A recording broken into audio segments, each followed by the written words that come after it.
건강을 위해 챙겨 드신 맛있는 과일이 사실은 소리 없이 여러분의 콩팥을 녹이고 있었다만 믿으시겠습니까? 너무 무서운 이야기 같나요? 하지만 매년 나름 단지 과일을 잘못 드셨다는 이유만으로 호흡곤란을 일으켜 응급실에 실려오는 어르신들이 수천 명에 달한다는 사실 믿어지십니까? 안녕하세요. 여러분의 콩팥 건강을 지난 30년간 지켜온 신장내과 전문의 최성훈입니다. 슬픈 현실은 어르신 10명 중 9명이 몸에 좋다고 믿으며 과일을 드시고 있지만 정작 그 과일들이 신장 기능을 서서히 죽이고 있다는 것입니다. 오늘 저는 병원에서는 잘 알려주지 않는 충격적인 진실을 공개하려 합니다. 저는 병원의 입장을 대변하러 나온 것이 아닙니다. 오직 여러분의 건강과 생명을 지키기 위해 이 자리에 섰습니다. 오늘 영상을 끝까지 보시면 콩팥을 망치는 최악의 과일 4가지와 죽어가는 콩팥을 되살릴 기적의 과일 4가지를 정확히 알게 되실 겁니다. 여러분의 생명을 구할 수도 있는 정보이니 지금 바로 구독과 좋아요 버튼을 눌러주세요. 의료계의 불편한 진실. 불편한 진실이지만 병원도 아픈 사람이 많아야 수익이 나는 구조입니다. 냉혹한 현실은 병이 터지기 전에 예방하기보다는 이미 병이 터진 뒤에 치료하는 것에 시스템이 맞춰져 있다는 점입니다. 투석기를 돌리고 수술을 해야 병원이 운영되기 때문이죠. 하지만 저의 진심은 다릅니다. 저는 여러분이 차가운 병원 침대가 아니라 따뜻한 집에서 가족들과 함께 건강하게 오래 사시기를 진심으로 바랍니다. 나이든 콩팥의 변화. 지금 이 영상을 보고 계신 여러분 중에서도 자신도 모르는 사이에 콩팥을 망가뜨리는 과일을 드시고 계실 가능성이 매우 높습니다. 60세 이후 우리 몸에는 급격한 변화가 일어납니다.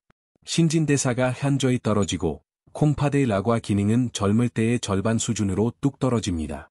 마치 50년 동안 쓴 정수기 필터가 꽉 막힌 것과 같습니다. 이런 상황에서 젊을 때처럼 아무 과일이나 드시면 그게 곧장 칼륨 폭탄이 되어 심장을 멈추게 할 수도 있습니다. 대부분의 어르신들이 이런 신체 변화를 간과하십니다.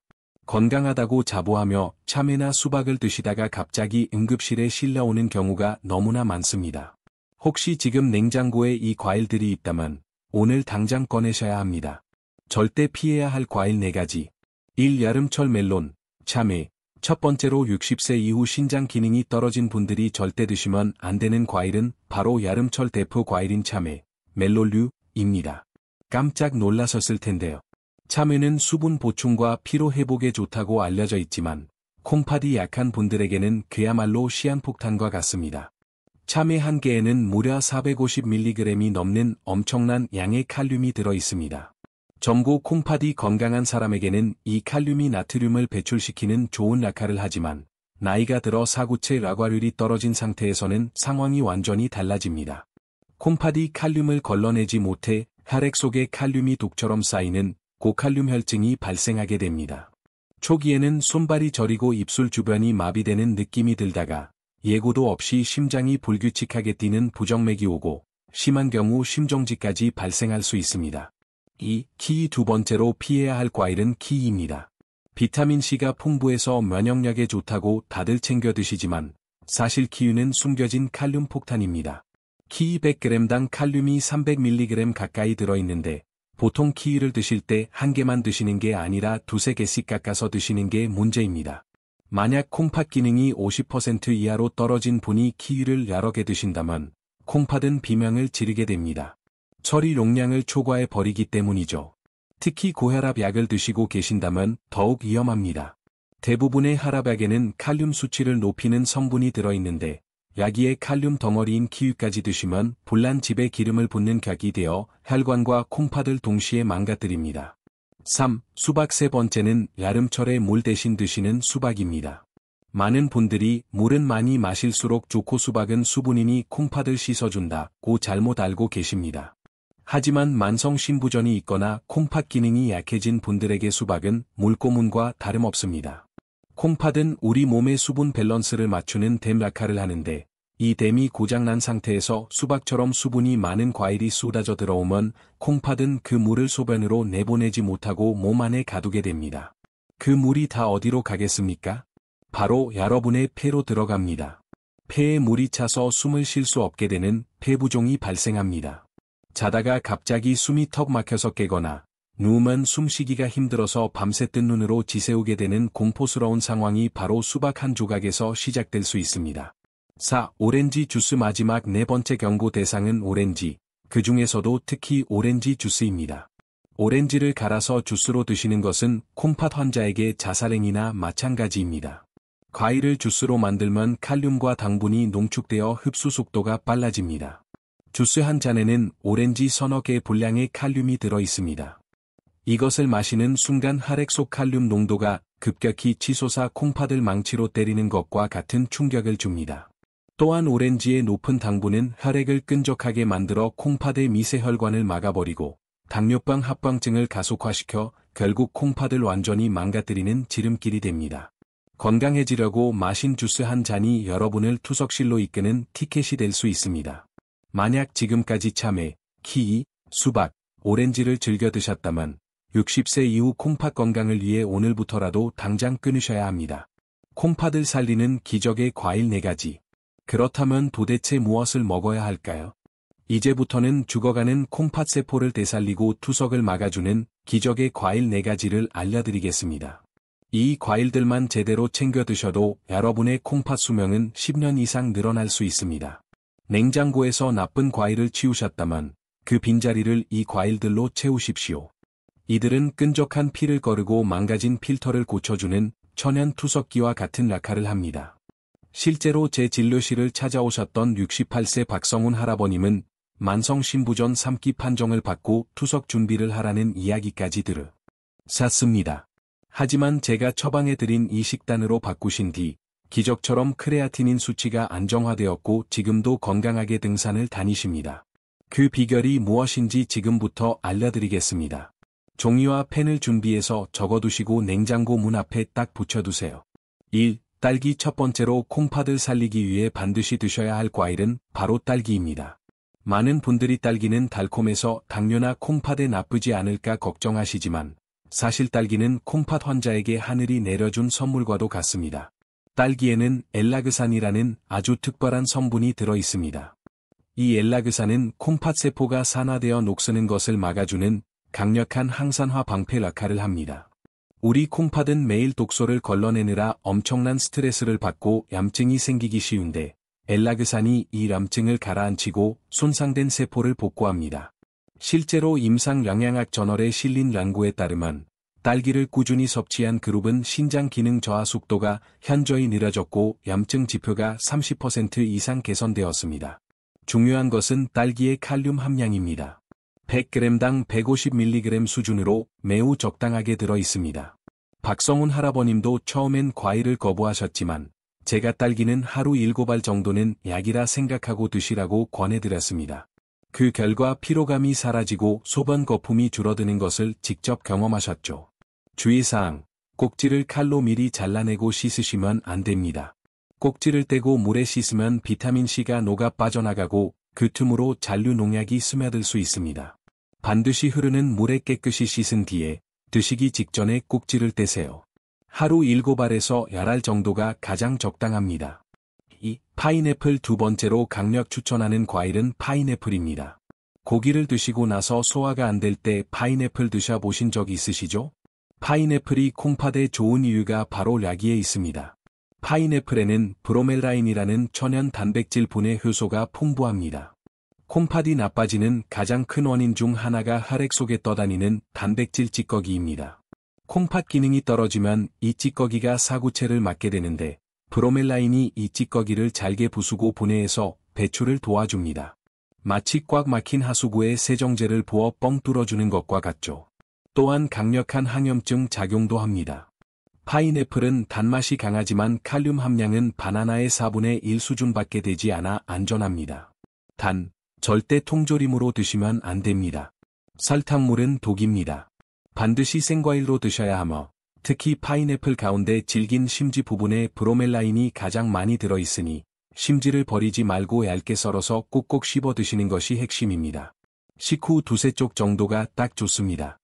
3. 체리. 세 번째 기적의 과일은 과일 중에 다이아몬드라 불리는 체리입니다. 콩팥이 나쁜 분들은 대부분 요산 수치가 높습니다. 요산은 단백질 찌꺼기인데 이것이 쌓이면 통풍을 일으키고 콩팥에 부족한 결석을 만들어 콩팥 조직을 난도질합니다. 체리는 바로 이 료산 킬러입니다. 체리의 안토시아닌과 케르세틴 성분은 료산 생성을 억제하고 소변으로 빨리 배출되도록 돕습니다. 연구에 따르면 체리를 꾸준히 섭취한 통풍 환자들은 발작 위험이 35%나 낮아졌다고 합니다. 콩팥은 침묵의 장기라 아프다는 신호를 잘 안 보내지만 체리를 드시면 콩팥이 짊어진 짐을 덜어줄 수 있습니다. 혈당 지수도 20밖에 되지 않아 당뇨 환자도 안심하고 드실 수 있습니다. 박성훈 할아버님도 통풍 증상이 있었는데 체리를 간식으로 드시면서 료산 수치가 정상으로 돌아왔습니다. 검붉은 색일수록 항산화 성분이 많으니 진한 색을 고르세요. 하루 10알에서 15알 정도 드시고 주무시기 1시간 전에 드시면 숙면에도 도움이 되어 콩팥 회복에 더욱 좋습니다. 4. 배 마지막 네 번째로 식탁에 꼭 올려야 할 과일은 배입니다. 한국의 배는 전 세계적으로도 콩팥 건강에 좋은 슈퍼푸드로 인정받고 있습니다. 앞서 수박은 수분이 너무 많아 위험하다고 했지만 배는 다릅니다. 배에는 팩틴이라는 수용성 식이섬유가 풍부합니다. 이 팩틴은 스펀지처럼 작용해서 몸속에 쌓인 나트륨과 독소를 흡착하여 소변으로 부드럽게 끌고 나갑니다. 수박이 콩팥에 홍수를 내는 것이라면 배는 막힌 수로를 뚫어 물이 잘 흐르도록 돕는 준설 작업과 같습니다. 또한 루테올린 성분이 사구체의 남증을 식혀줍니다. 콩팥이 나빠져 몸에 날이 차고 부을 때 시원한 배 한 조각은 최고의 명약입니다.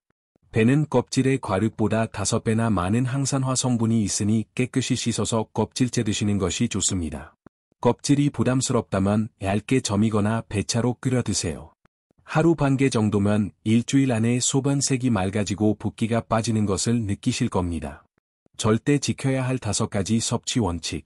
자, 이렇게 딸기, 파인애플, 체리, 배에 대해 알아보았습니다. 이 과일들은 단순한 간식이 아닙니다. 지친 콩팥에 산소를 공급하는 산소호흡기와 같습니다. 약은 증상만 조절하지만 음식은 세포를 다시 태어나게 합니다. 잘못된 식습관이라는 독을 끊고 올바른 음식이라는 해독제를 넣어주면 우리 몸은 반드시 응답합니다. 하지만 잠깐, 좋은 과일이라고 무턱대고 드시면 안 됩니다. 먹는 방법이 틀리면 기적의 과일도 독이 될 수 있습니다. 콩팥을 살리기 위한 골든타임과 안전수칙 5가지를 반드시 지키셔야 합니다. 1. 섭취시간 60세 이상 콩팥이 약한 분들은 아침 식사 1시간 후에 과일을 드시는 게 가장 좋습니다. 이때가 혈당이 안정된 때입니다. 절대 아침 공복에 드시지 마십시오. 이벽을 자극하고 혈당을 급격히 올립니다. 또한 저녁 7시 이후에는 과일을 끊으셔야 합니다. 밤에는 신장도 쉬어야 하는데 야식을 드시면 다음날 아침 몸이 퉁퉁 붓게 됩니다. 2. 섭취량 하루 총량이 200g을 넘기면 안 됩니다. 종이컵으로 1컵 정도 분량입니다. 딸기 7알, 파인애플 2쪽, 체리 10알, 배 반 개 정도입니다. 한 번에 다 드시지 말고 아침과 점심 식후로 나누어 드세요. 3. 씹는 횟수 입안에서 죽이 될 때까지 최소 30번 이상 천천히 꾹꾹 씹어 드세요. 그래야 침 속의 효소가 소화를 도와 콩팥이 힘을 들이지 않고 영양분을 흡수할 수 있습니다. 4. 최악의 궁합 피하기 과일을 우유나 요거트와 갈아 드시는 분들이 많은데 이는 콩팥 환자에게 최악입니다. 소화 불량을 일으키고 신장 결석을 만들 수 있습니다. 과일은 과일 단독으로 혹은 물과 함께 드세요. 5. 약물 복용 간격 혈압약이나 당뇨약을 드신다면 약 복용 후 최소 2시간 뒤에 과일을 드셔야 합니다. 과일 성분이 약효를 예곡시켜 독성을 유발할 수 있기 때문입니다. 이 시간, 양, 씹기, 궁합, 간격 5가지만 지키셔도 과일은 최고의 약이 됩니다. 마무리. 앞서 말씀드린 박성훈 할아버님은 흑빛 얼굴에 다리가 코끼리처럼 부어 저를 찾아오셨습니다. 하지만 제가 말씀드린 대로 참외와 믹스커피를 다 갖다 버리고 딸기와 배 2주의 식단과 섭취 원칙을 철저히 지키셨습니다. 그 결과 정확히 3개월 만에 크레아티닌 수치가 위험 수준인 3.5에서 정상 범위인 1.2로 떨어졌습니다. 제 손을 잡고 선생님이 제 인생을 돌려주셨습니다. 라며 눈물을 흘리셨죠. 이것은 그분만의 기적이 아닙니다. 여러분의 기적이 될 수 있습니다. 하지만 마지막으로 아주 중요한 경고를 드립니다. 만약 이미 만성신부전 사기나 오기 판정을 받으셨거나 혈액 검사에서 칼륨 수치가 5.0 이상으로 높게 나오신 분들은 제가 말씀드린 좋은 과일조차도 엄격히 제한하셔야 합니다. 이 단계에서는 아주 적은 양의 칼륨도 위험합니다. 수치가 높다면 반드시 담당 주치의와 상의하십시오. 과일을 드시고 손발이 저리거나 가슴이 두근거린다면 즉시 중단해야 합니다. 오늘 우리는 콩팥을 망치는 과일과 살리는 과일을 배웠습니다. 방언에서 늦었다고 해도 절대 포기하지 마십시오. 우리 몸은 매일 먹는 음식으로 새로 태어납니다. 혹시 주변에 콩팥 건강을 걱정하는 가족이나 친구분이 계신가요? 지금 바로 이 영상을 카카오톡이나 문자로 공유해 주세요. 여러분의 클릭 한 번이 누군가의 생명을 구하는 동아줄이 될 수 있습니다. 앞으로도 방언에서는 알려주지 않는 소중한 건강 정보를 놓치지 않으려면 구독과 좋아요를 꼭 눌러주세요. 오늘부터 나쁜 과일을 끊고 건강한 습관을 시작하겠다는 다짐을 댓글로 남겨주세요. 제가 하나하나 읽어보고 여러분의 건강한 100세 인생을 응원하겠습니다. 여러분이 수도각 냄새나는 방언이 아닌 향긋한 밥 냄새와 맑은 공기 속에서 내 다리로 걷고 내 손으로 식사하며 존엄하고 행복한 노후를 보내시기를 간절히 바랍니다. 지금까지 여러분의 콩팥 건강 지킴이 최성훈이었습니다. 감사합니다.